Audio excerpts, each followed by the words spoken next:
एक समय की बात है जब एक बस्ती में एक ऐसा घर था जिसमें कभी ना तो कोई बाहर आता दिखता और ना अंदर जाता, पर हमेशा उस घर के किचन से अच्छी अच्छी खुशबू आती थी।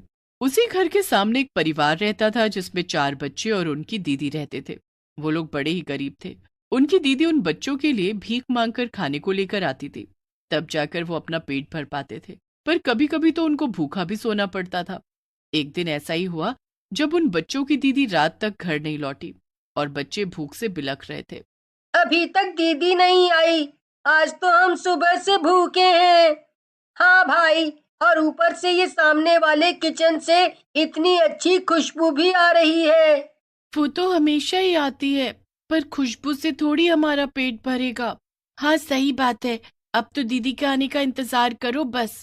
एक काम करता हूँ, सामने जाकर एक बार आज जाकर देख ही आता हूँ कि आखिर इस घर में कौन है जो कभी दिखता तो है नहीं, पर खुशबू इतनी अच्छी आती रहती है। आखिर वहाँ कौन बनाता है इस सामने वाली किचन में?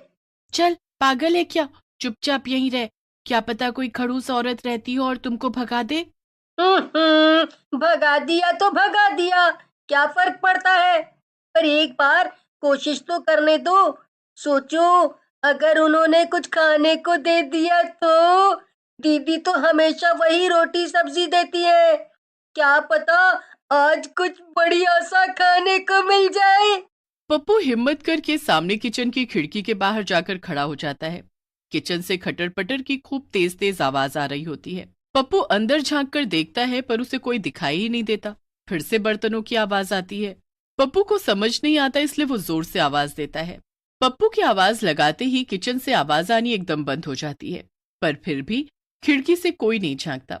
अब पप्पू ठान ही लेता है कि वो आज अंकल से बात करके ही जाएगा, और इसलिए वो घर में चुपचाप घुस जाता है। जब पप्पू घर के अंदर का नजारा देखता है तो उसके होश उड़ जाते हैं। वहां तो ऐसा लग रहा था जैसे मानो सालों से वहां कोई आया भी ना हो।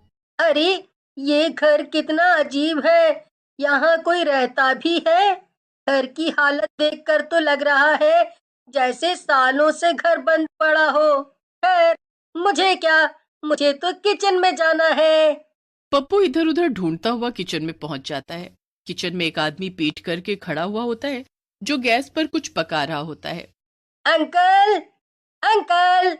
पप्पू की आवाज सुनकर वो आदमी जैसे ही पलटता है, पप्पू वहीं जमीन पर गिर जाता है और जोर जोर से रोने लगता है।